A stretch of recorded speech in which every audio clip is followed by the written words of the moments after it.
certain characters in Jewish tradition who somehow jump off the page. I know that if Avraham Avinu were to walk in the door, that the warmth with which I've always imagined him would be such that there would be no skipping a beat. In recognition that I was talking to somebody who had never been alive at the same time that I was, I would simply fall into his arms. I have exactly that same feeling about my great-grandfather. Even though he passed away over 20 years before I was born, he was an intense presence in all of our lives. I certainly remember hearing his music when I was 5 and 6 years old, being told that the tunes that we sang at the Friday night table were his tunes. I remember sitting for hours as an 11 or 12-year-old child, and I remember collecting stories, even then, the stories of things he did which made him much bigger than just a genius of the Amud, a genius of the synagogue and of music.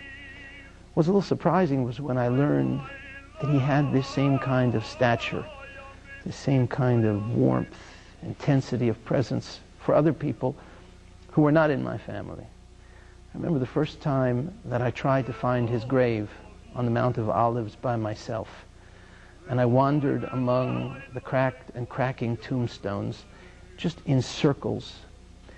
I remember my grandfather had told me that his grave was near the grave of some famous Hasidic Rebbe. And as I was about to give up my search, a young Yerushalayim Chassid passed near me. And I said to him, "Perhaps you know where the grave of this famous Hasidic Rebbe is."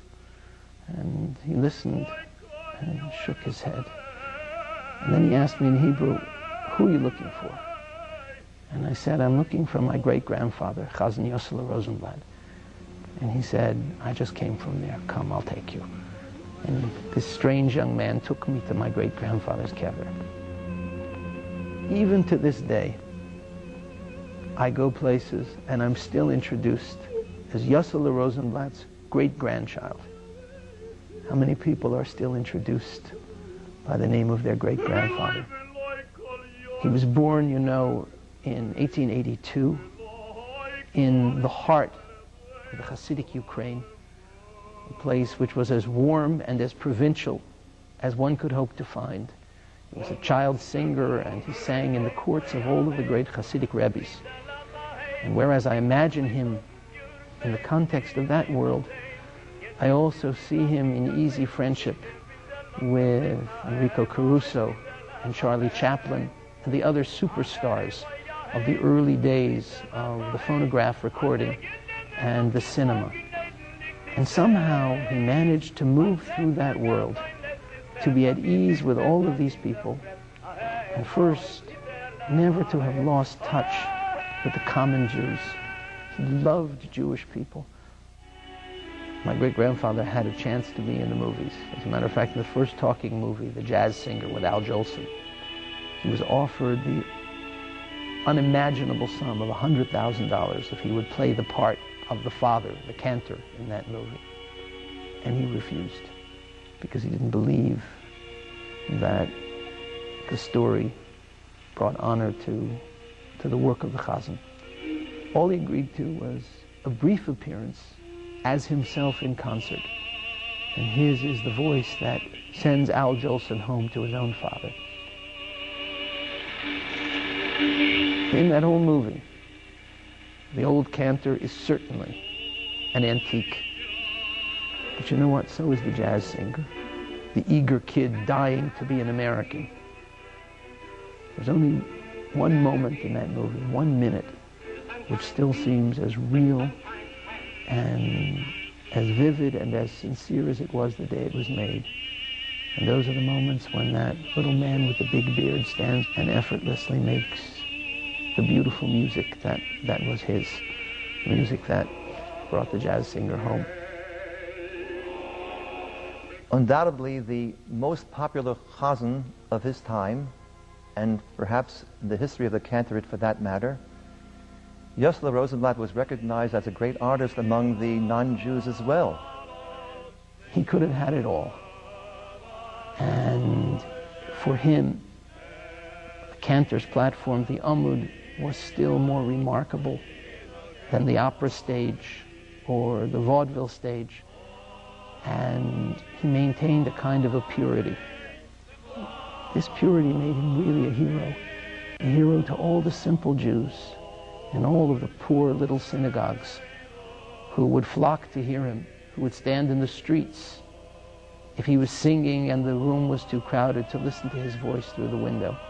What made Yossele Rosenblatt so unique was that he combined his great virtuosity as a cantor-composer with a deep understanding of the phrase of Da lifnei mi ato omed. And it was proposed to him that some people were going to publish a newspaper in English and in Yiddish, which they promised him would have a great impact in bringing home the young firstborn American Jews. He gave his support, and his name was signed on obligations of which he was unaware. He was advised by many to enter bankruptcy, and yet he staunchly refused that anyone who had given money based upon his name should get 10 cents on the dollar. And that was the time depression was just hitting, when he went on the road and when he sang, never on a Shabbos, of course, and never compromising the halacha, but in places that he never would have sung under any other circumstances, to make sure that those who had given money got their money back. He simply went through his life touching people. I knew an elderly lady in Yerushalayim who had lived in the city of Bratislava, where he had served as cantor for quite a number of years, and he came back to Bratislava to do a concert. Of course, his arrival was the event of the season. And my great-grandfather was staying at this little girl's home just on the day of the concert. She came